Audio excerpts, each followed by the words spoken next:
ආයිබෝවන් කියලා අදත් ඔයාලා channel එකට ආදරයෙන් පිළිගන්නවා.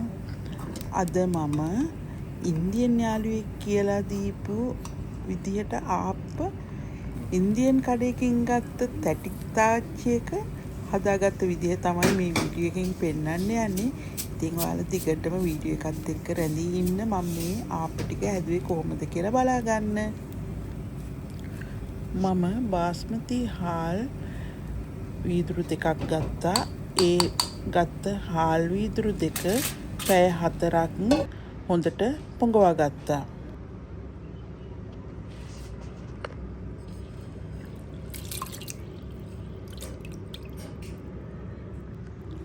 පැය 4ක් පොඟවාගත්තු හාල් වල වතුර ටික පෙරලා හාල් එක ග්ලාස් එකකට හාල් ගත්ත වීදුරුවෙම වතුර භාගයක් වෙන්න දාලා ග්‍රයින්ඩර් එකේ හොඳට මම ක්‍රීම් එකක් වගේ වෙනකන් ග්‍රයින්ඩර් කරගත්තා.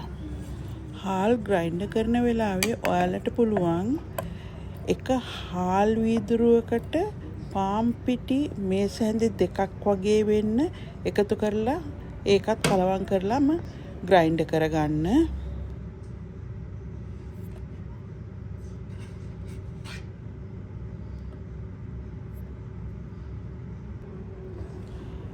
මේ තමා මම හදාගත්ත හාල් පිටි මිශ්‍රණය. මම දැන් යීස්ට් මිශ්‍රණය හදාගන්න යන්නේ. මම ආප්ප පිපෙන්න යීස්ට් තමයි පාවිච්චි කරන්නේ. මම යීස්ට් තේ හැන්දක් ගත්තා. උණු වතුර තේ හැඳි 3ක් ගත්තා. සීනි තේ හැන්දක් ගත්තා.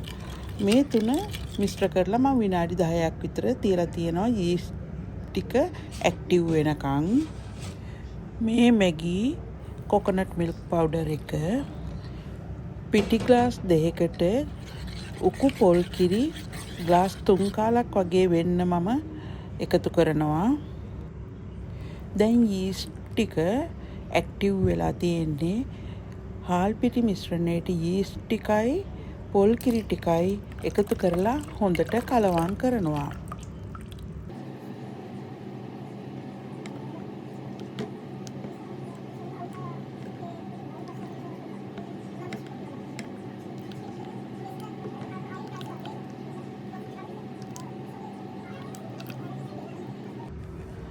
මම හදාගත්ත ආප්ප පිටි මිශ්‍රණය හොඳට වාතයේ ඇතුල් වෙන්නේ නැති වෙන්න වහලා පැය 5ක් 6ක් පිපෙන්න තියා ගන්නවා. උෂ්ණාධික රටක නම් මේක ඉක්මනට පිපෙනවා. හැබැයි සීතල රටවල් වල ආප්ප පිපෙන්න සමහර විට එක රැයක්ම යනවා. ඉක්මනට ආප්ප පිටි එක පිපෙන්නේ නැහැ. මේ පැය 5කට පස්සේ මගේ හාල් පිටි එක හොඳට පිපිලා තිබුණා. දැන් මම ආපහු යන්න ලෑස්ති වෙන්නේ. මට අවශ්‍ය පමණ ලුණු සහ බේකින් පවුඩර් තේ හැන්දක් මේ වෙලාවේ මම එකතු කරගන්නවා. ලුණු එකතු කරලා ආප්ප මිශ්‍රණය හොඳට කලවම් කරන්න අමතක කරන්න එපා. දැන් අපි ආප්ප උයමු. මේ තමයි මම අර කියපු ඉන්දියන් කඩෙන් ගෙනාපු තැටි තාච්චිය. මම මේකට තෙල් චුට්ටක් ගෑවා ගාලා මද ගින්දරේ රත් කරගත්තා.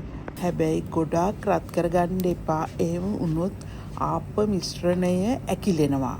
ඒ කියන්නේ මේ තාච්චිය නන් ස්ටික් නිසා ආප්ප මිශ්‍රණය තාච්චියේ ඇලවෙන්නේ නැතුව එක ගුලියක් වගේ හැදිලා පහළට එනවා කියන එක. ඒ නිසා නිතරම තාච්චිය මද රස්නේම තියාගන්න මතක තියාගන්න. ආප්ප ටික මට ලස්සනට උයාගන්න පුළුවන් වුණා. හැබැයි අර ලංකාවේ වගේ තියාගෙන කන්න බෑ. උයලා ඒ වෙලාවෙම තමා කන්න ඕනේ. නැත්නම් මේ ආප්ප තටු අර ක්‍රිස්පි ගතිය අයින් වෙලා සොෆ්ට් වෙන්න බලනවා. ප්ලේන් ආප්ප වගේම බිත්තර ආප්පත් ගොඩක් රසට තිබුණා.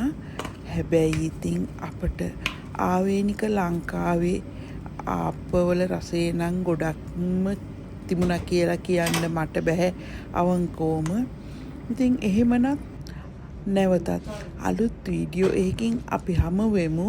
ඔයාලත් කැමති නම් මේ වීඩියෝ එකට ලයික් එකක් කොමෙන්ට් එකක් කරගෙන යන්න. හදලා බලන්න. එහෙමනම් ඔයාලට සුබ දවසක්. ආයුබෝවන්.